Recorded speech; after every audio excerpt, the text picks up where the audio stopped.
स्कानिया कांड, जो स्कानिया बस गेट के नाम से लोगों की जुबान पर चढ़ रहा है, उसकी परतें धीरे धीरे खुल रही हैं।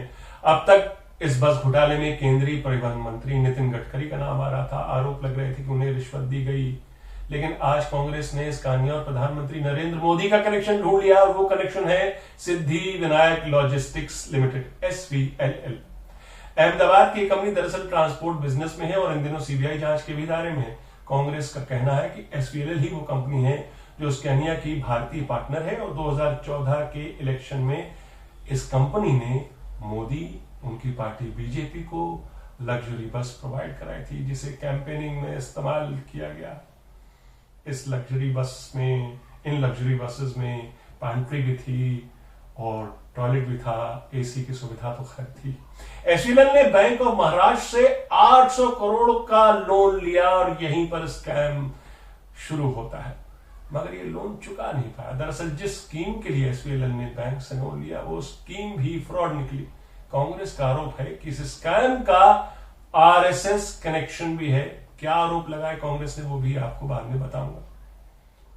कांग्रेस कहना है कि SVLL के राजनीतिक नेक्सस की वजह से ही ये स्कैम हुआ, जिसकी वजह से बैंक ऑफ महाराष्ट्र की माली हालत बद से बदतर होती गई। कांग्रेस का सवाल है कि SVLL को कौन प्रोटेक्ट कर रहा था, बीजेपी, RSS या फिर खुद प्रधानमंत्री मोदी? नमस्कार, मैं हूं आपका न्यूज बाज प्रभात शिंगलू। मेरा आज का सवाल, क्या स्कानिया और SVLL मामले की व्यापक जांच होनी चाहिए? अपने जवाब हां या ना में जरूर दीजिएगा। कांग्रेस का कहना है कि मोदी का जैसे जैसे राष्ट्रीय राजनीति में कद और पद बढ़ा, वैसे वैसे SVLL के भी अच्छे दिन शुरू हो गए। वो 14,000 करोड़ के टर्नओवर वाली कंपनी हो गई। SVLL की वेबसाइट पर प्रधानमंत्री का फोटो था, जो अब हटा दिया गया है। कांग्रेस के मुताबिक SVLL को प्रधानमंत्री मोदी ने ड्राइवर्स डे मनाने की भी शुभकामनाएं दी थी। जो करीबी थी वो बताने की कोशिश कर रही है कांग्रेस यहां पर SVLL और प्रधानमंत्री मोदी। लेकिन तब तक वो कंपनी बैंक ऑफ महाराष्ट्र और दूसरे बैंकों से सैकड़ों करोड़ का लोन ले चुकी थी। बैंक ने जब अपने लोन का मुतालबा किया तो कंपनी टाल गई, बल्कि अपने खत में रूपचंद बैद, जो कंपनी के मालिक हैं, उन्होंने लिखा, बैंक को लिखा कि आपको तो मालूम है PM मोदी जी के काम में मैं कितना व्यस्त था, इसलिए ये समय नहीं दे पाया, आपको इस बारे में जवाब नहीं दे पाया। ये 2015 की घटना है। और जब बैंक उस कंपनी को बार बार चिट्ठी लिखते थे, याद दिलाते थे कि साहब हमारा पैसा लौटाओ, तो रूपचंद बैद साहब बैंक को लिखते थे कि भाई अभी हम मोदी जी के चुनाव प्रचार में बसें बनाने में व्यस्त हैं। ये उनकी लैंग्वेज, मेरी नहीं है, रूपचंद बैद पत्रों में लिखते थे।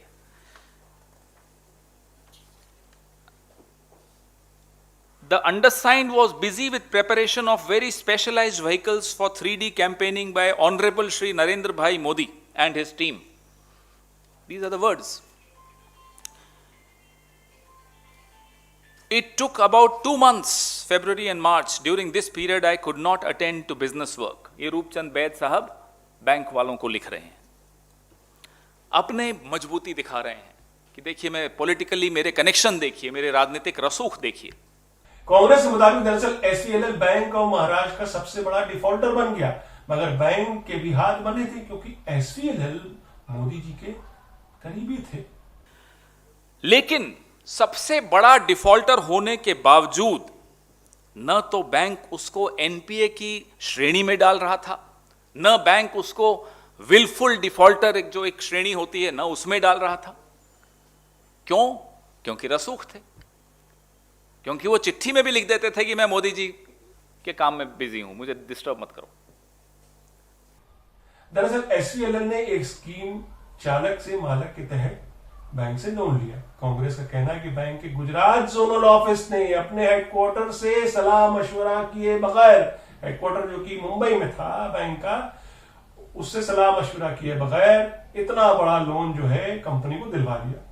और ये खुद बैंक की जांच में ही बैंक ने पाया ये कि कैसे उसके साथ ये फ्रॉड खेला, और अब उसके अंदर के आदमी नहीं ये फ्रॉड खेला। और बाद में जब फॉरेंसिक जांच, बैंक ने आंतरिक जांच की, तो मालूम पड़ा कि इसमें भयंकर घपला किया, मतलब पूरी तरह से घपला घोटाला हुआ था, उस स्कीम में भी घोटाला था। और आप कहेंगे 2012 में तो मोदी जी नहीं थे, तो उनकी इंटरनल रिपोर्ट यह बोलती है कि जो जोनल ऑफिस था बैंक ऑफ महाराष्ट्र का, गुजरात का, वो अपने राजनीतिक रसूख जो स्टेट लीडरशिप के साथ, राज्य सरकार और राज्य के नेतृत्व के साथ दिखा दिखाकर अपना काम करवाता था और काम करता था।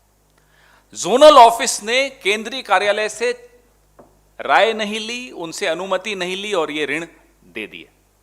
यह स्पष्ट उनकी आंतरिक रिपोर्ट में मैं आपको दे रहा हूं। 836 करोड़ का लोन बैंक ऑफ महाराष्ट्र ने चालक से मालक स्कीम में ये रूपचंद बैद जी की कंपनी एसवीएलएल को दिया।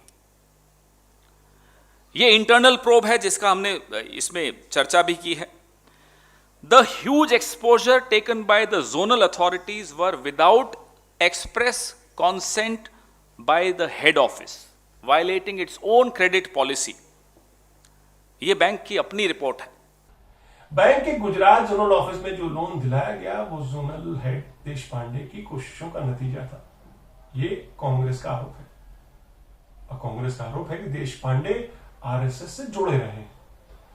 बल्कि कांग्रेस नेता दिग्विजय सिंह ने 2017 में वित्त मंत्री अरुण जेटली को खत में लिखा था कि देश पांडे जी के कार्यकलापों पर जरा नजर रखें।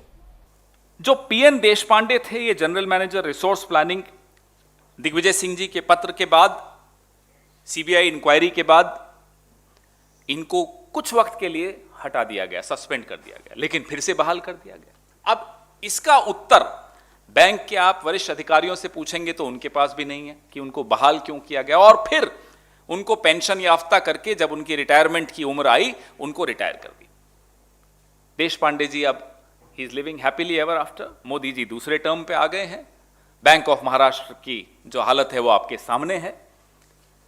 यानी कुल मिलाकर इस कहानी में इमोशन है, ड्रामा है, एक्शन है, इसलिए कांग्रेस कई सवाल पूछ रही। पहला प्रश्न तो मोदी जी के एसवीएलएल से रिश्ते कहां तक हैं? उन रिश्तों का लाभ है एसवीएलएल को लोन लेते वक्त और लोन न चुकाने के वक्त बचने में कहां कहां हुआ? और जिसने लोन दिया पीएन देशपांडे, उनके संघ से रिश्ते, उन रिश्तों का क्या लाभ मिला? ये एक नेक्सस है जिसमें संघ भी है, जिसमें भारतीय जनता पार्टी भी है, जिसमें प्रधानमंत्री जी खुद सरेआम शामिल दिख रहे हैं। गडकरी जी का तो आपने कल सुना ही। जो भुगत रहा है वो है छोटा इन्वेस्टर, वो है जो अपनी पसीने की, खून पसीने की कमाई, गाढ़ी कमाई बैंकों में रखता है। इसलिए मेरा आज स्कैनिया और एसवीएलएल मामले की व्यापक जांच होनी चाहिए। अपने जवाब हां या ना में जरूर दीजिएगा। तो ये थी आज की न्यूज़बाजी। फिर मिलेंगे एक नई न्यूज़बाजी के साथ। तब तक के लिए नमस्कार।